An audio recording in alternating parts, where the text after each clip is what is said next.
महत्त्वाचं म्हणजे आज नाशिकमध्ये येण्याचं कारण आहे म्हणजे या विभागाचा आढावा बैठक घेण्याकरता आपण इथे आलेलो आहोत आणि आढावा घेत असताना या जे 4-5 जिल्हे आहेत या रिजनमध्ये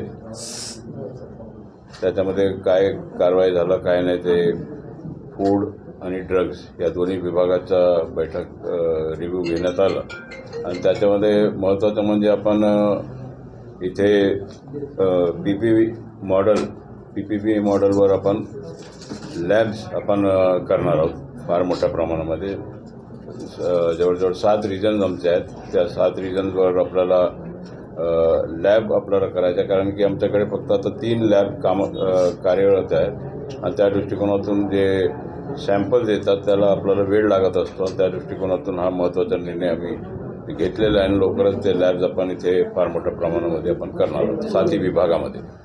आणि दुसरं म्हणजे स्टाफचं जे कमतरता आहे ते दादाकडे आमचं DCM साहेबाकडे आपला बैठक झाली होती आणि त्याच्यामध्ये मान्यता देण्यात आलेलं आहे.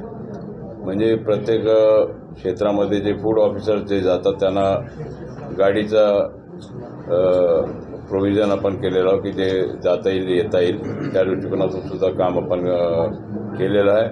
आणि स्टाफसुद्धा जवळजवळ आपण 400 स्टाफचं नेमणूक आपण लवकरच करणार आहोत आणि 100 अधिक म्हणजे असं 500 स्टाफ आपण नेमणूक करणार आहोत. त्याच्याबद्दल सुद्धा माहिती आमच्या संबंधित अधिकाऱ्यांना आपण दिलेलं आहे.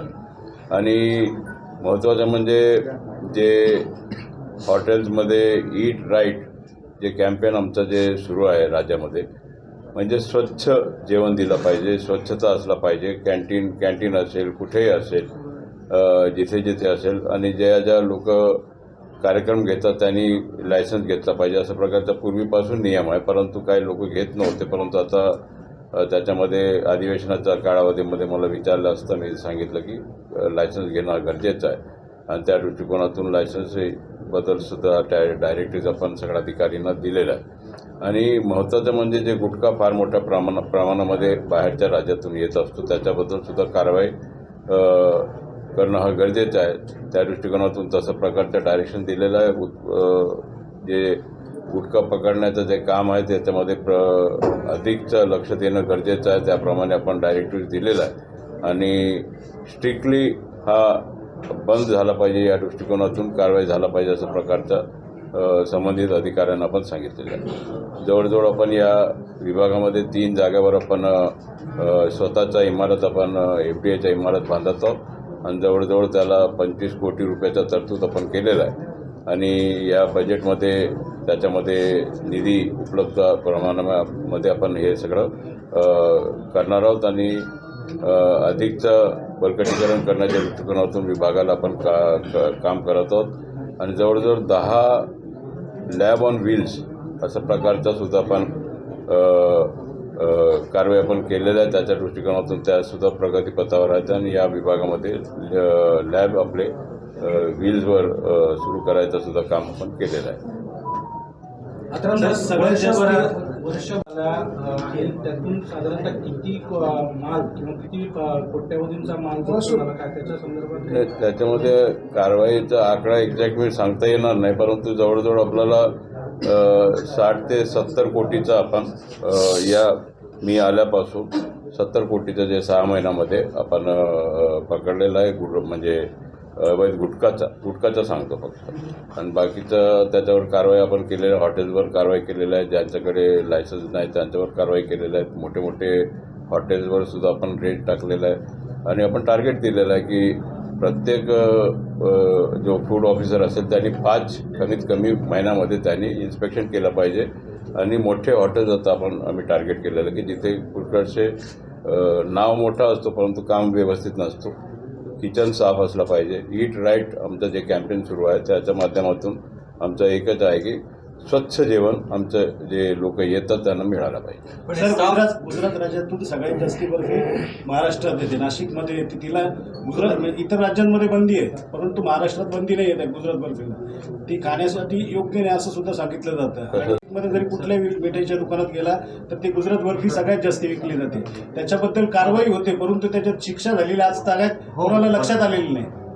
नाही, त्याच्याबद्दल आता तेच मी रिव्ह्यू आता घेण्यात आलेला आहे की किती कारवाई झाले, काय झालं. गुजरात बर्फी असो काही असो, त्याच्यामध्ये ज्याच्यामध्ये ते भेसळ करत असतील, तेलामध्ये भेसळ करत असतील, मिठाईमध्ये भेसळ करत असतील, अन्नधान्यामध्ये भेसळ करत असतील, तर त्या दृष्टिकोनातून आपण गुन्हा दाखल करतो आणि त्यांना आपल्या कोर्टामध्ये आपण हे करतो. सर दुसरं एक मालेगावमध्ये कुत्ता गोळी ही सगळ्या महाराष्ट्रात डिस्ट्रीब्यूट होते मालेगावमधून, परंतु तिथे केमिस्ट धरला जातो, बाकीचे चॅनल आहेत ते धरले जात नाही.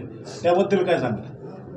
कशाचं कुत्ता गोळी जी आहे नशेसाठी ते आता ते जॉईंट कारवाई पोलीसच्या विभागातून आणि आमच्या अधिकारी लोकांनी काय कारवाई केलेलं आहे. जवळजवळ मला वाटते एक आता रिव्ह्यूमध्ये माहिती मिळाली. त्यांचं म्हणणंच असं आहे की तो जो विकणार आहे म्हणजे त्यालाच मेडिकल दुकानदार तो पकडला जो आहे ठीक आहे, जे चेन असेल ते चेन कानाडोळा केला जातो. त्याच्याबद्दलही चर्चा झाली आमची मीटिंगमध्ये की जो विकणारा असेल किंवा त्याच्या जे चेन जे कोणी असतील त्याच्यामध्ये शेवटपर्यंत त्या सगळ्यांना धरण्याकरता आपण सगळ्यांवर कारवाई झाला पाहिजे असं प्रकारचं मी त्यांना निर्देश दिलेला आहे सर्व अधिकाऱ्यांना की एकाला धरायच्या ना, ज्याच्यामध्ये 10 लोक असतील तर 10 ते 10 लोकांवर आपण कारवाई केली. महाराष्ट्रामध्ये नाशिकमध्ये सगळ्यात जास्त प्रकरणामध्ये पोलिसांनी कारवाई केली. मुंबई पोलीस आले, त्यांनी कारवाई केली.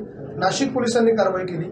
मात्र ज्या खात्याकडे ह्या सगळ्या रोखण्याची जबाबदारी आहे, अर्थात तो खाता आपल्याकडे आहे, तर आपले नाशिकमधले अधिकारी त्यावेळेला काय करत होते? इतक्या मोठ्या प्रमाणात कारखाने उभे केले जात होते आणि विकला जात होता, बाहेर राज्यात जात होता, त्यावेळेला आपले अधिकारी नेमके काय करत होते? नाही, त्याच्यामध्ये वेगवेगळं म्हणजे ड्रग्सचं जे आहे ते आमच्याकडे जे ड्रग्ज आहे मेडिकल ड्रग्ज आमच्याकडे येतो, बाकीचे ड्रग्ज जे आहेत ते पोलीस विभागाकडे येतात. आणि त्या दृष्टिकोनातून जे MD सारखा ड्रग असेल ते वेगळं ड्रग्ज आहेत. त्या ड्रग्ज म्हणजे ते डिपार्टमेंटमध्ये वेगवेगळा असतो, परंतु आमचा ड्रग असला किंवा ते ड्रग असला तरी आमचा एकच आहे की पोलीस आणि आमचा विभाग हे दोन्ही डिपार्टमेंट आमचे दोन्ही विभाग एकत्रित होऊन ते कारवाई करतात. दिवाळीच्या टायमाला सगळ्यात मोठ्या प्रमाणावरती मिठाई वगैरे जप्त केली जाते. त्यानंतर 2-3 दिवाळी जातात तरीही संबंधितांवर कारवाई होत नाही, त्याचा आवाजही येत नाही, ना मीडियापर्यंत येतो ना संबंधित शिक्षा झालेली आजपर्यंत ऐकवत नाही काही. हा नाही ते आम्ही दुकान बंद करतो हे तितकं सत्य आहे. म्हणजे त्यांना म्हणजे नाशिकमध्ये किती दुकानं बंद केली? 3 महिन्यानंतर परत ते दुकान उघडतात. मला बोलू तर द्या. आता नाशिकमध्ये आता माझ्याकडे एक्झॅक्ट फिगर नाही, पण मी सांगू शकतो तुम्हाला नंतर सांगतो. परंतु एक्झॅक्ट तुम्ही आता वेळेवर सांगणार की किती दुकान बंद केले ते मला सांगता येणार नाही, परंतु कारवाई आमच्या विभागाकडून होत असतो आणि त्या दृष्टिकोनातून आपण कारवाई करतो. तुम्ही आता आकडेवारी नाही वाचा, साधं उदाहरण आहे, ते पकडला जातो, त्याचे नमुने घेतले जातात, पुढे कुठलीही कारवाई होत नाही. जे आता मिठाई व्यवसाय कधी झाले की उघड की ते एक्सपायरी डेट आपल्याकडे काही आपण त्यांना नियम अटी दिले आहेत की ते कंपल्सरी आहे, ते नाही, मात्र कारवाई कुठलाही होत नाही, फक्त दिखावा दाखवला जातो. नाही, ह्याच्यामध्ये मागच्या 2-3 महिना अगोदरच मी स्टेटमेंट दिला होता की जे लोक मिठाई घेतात त्यांनी बॅच नंबर पाहायला पाहिजे, त्याच्यावर डेट जे आहे ते डेट पाहायला पाहिजे. हे सगळं व्यवस्थित पाहूनच त्यांनी मिठाई घेतलं पाहिजे. आणि काय तसं प्रकारचं तक्रार असेल तर आम्ही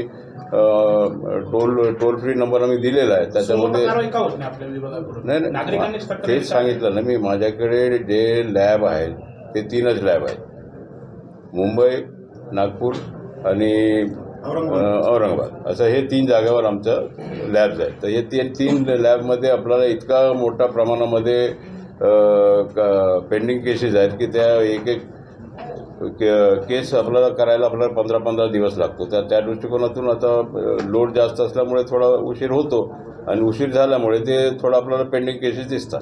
नाशिकमध्ये मोठ्या प्रमाणामध्ये गुटखा विकला जातो, गुटख्यावरती कारवाई केली जातात, कोट्यवधी रुपयांचा गुटखा पकडला जातो, परंतु त्याचे मूळ माफिया जे नाशिकमध्ये अनेक वर्षांपासून आहे आणि शेकडो कोटी रुपयांचा व्यवहार त्यांच्याकडनं केला जातो. ह्या सगळ्या कारवायांमध्ये आपले अधिकारी देखील सामील आहे का?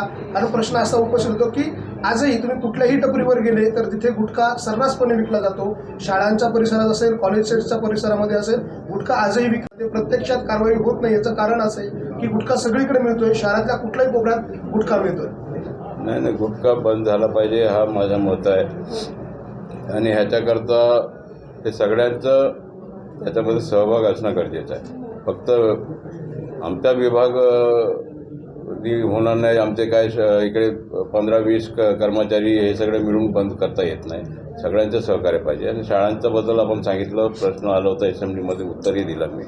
त्याच्यामध्ये 500 मीटरवर कोणत्याच प्रकारचं पाणठेलं नसलं पाहिजे असं प्रकारचं GR आपण गव्हर्नमेंटने काढलेलं आहे. आणि त्याच्यामध्ये सगळ्यांचा समाविष्ट आहे. प्राध्यापक असेल, त्या शाळेचा प्राध्यापक असेल, पोलीस स्टेशन असेल, आमच्या विभागाचे अधिकारी, जवळजवळ त्याच्यामध्ये 17-18 विभाग आहेत त्यांच्यावर जबाबदारी टाकलेली आहे की शाळेच्या एरियामध्ये कोणत्याच प्रकारचा अशा प्रकारचा गुटखा दिसला तर ताबडतोब कारवाई केला पाहिजे. आणि माझं स्टेटमेंटसुद्धा आपण ऐकलं असेल की आत्ताच मी माझ्या अधिकाऱ्यांना सांगितलं की 3दा अशा प्रकारचा कोणी आपल्याला सापडला तर त्याच्यावर तुम्ही मला प्रस्ताव करा. मोकासुद्धा आपण लावण्याच्या दृष्टिकोनातून मागे पुढे मी पाहणार नाही. सर, ऑनलाईन औषधाच्या संदर्भात मुंबईमधल्या एक मोठ्या हॉटेलवर ज्याचं बडेमिया नाव आहे, इतक्या मोठ्या पाठबळही आपण मंत्री म्हणून दिलं. मात्र नाशिकमध्ये देखील असे काही मोठे हॉटेल्स आहेत ज्याच्यावर मध्यंतरी कारवाई देखील झाली. मात्र पुढे कारवाईला ज्यावेळेला अधिकारी गेले त्यावेळेला त्यांच्यावरती मोठ्या प्रमाणात दबाव निर्माण झाला. एक मंत्री म्हणून या अधिकाऱ्यांना पाठबळ कसं दिलं जाणार आहे, कारण मोठ्या हॉटेलवर कारवाई होत नाही. नाही, मोठ्या बडेमियावर जेव्हा कारवाई होऊ शकते, जे 76 वर्षापासून तो त्याचा हॉटेल सुरू होतं, तर कोणताही मोठा असेल त्याच्यामध्ये 2 कॅटेगरी आहेत. म्हणजे एक सेंट्रल गव्हर्नमेंटचं लायसन्स असतो आणि एक आपलं राज्य सरकारचं लायसन्स असतो. आणि त्या दृष्टिकोनातून केंद्र सरकारचं जे लायसन्स घेणारे जे आहेत दुकान, ते जवळजवळ 45,000 असे आउटलेट्स आहेत. आणि जवळजवळ आपल्याकडे आमच्याकडे आउटलेट जवळजवळ 5 ते 6 लाख आउटलेट्स आमच्याकडे आहेत. तर त्या दृष्टिकोनातून ते वेगवेगळ्या पद्धतीने सेंट्रल गव्हर्नमेंटच्या कारवाई ते करतात, आपला राज्य सरकारच्या कारवाई आपण करतो. तरीसुद्धा आम्ही 5 स्टार असेल, 7 स्टार असेल, त्याच्यावर सुद्धा आपण टार्गेट दिलेलं आहे. सगळ्यांना 5-5 हॉटेल्सचं टार्गेट दिलेलं आहे. त्या दृष्टिकोनातून आमच्या कारवाई सुरू आहे. ऑनलाईन औषधाचा जे औषधं प्रिस्क्रिप्शन शिवाय मिळत नाही, इतर राज्यांमध्ये बंदी, पण आपल्याचकडे बंदी नाही अजून त्याच्यात. नाही, आपल्याकडेही बंदी आहे. ते असं बंदी ऑनलाईन ते देऊन राहिले, परंतु ते बंद करायचं अशा प्रकारच्या असोसिएशननी मला माझ्याकडे निवेदन दिलेलं आहे. त्या दृष्टिकोनातून आम्ही त्या खंबीरतेने आपण विचार करत आहोत की हे बिलकुल हे कोणत्याच परिस्थितीमध्ये, कारण की त्याच्यामध्ये मेडिसिन काय देतात काय देत नाही, ते ऑनलाईन काय पद्धत आहे हे काय विचार करण्यासारखा नाही. कारण की त्याच्यामध्ये काय देऊन राहिले ऑनलाईन, आणि ते 40%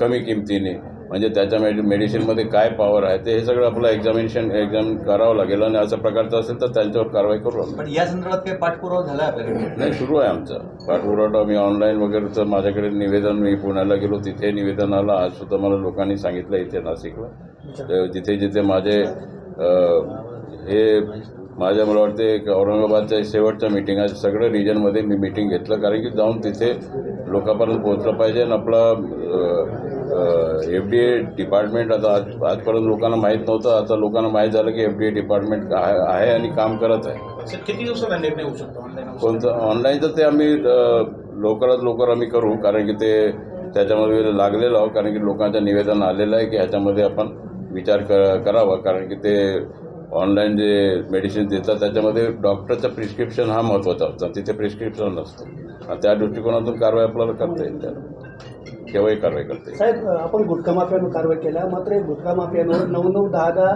काही लोकांना 15-15 गुन्हे दाखल आहे.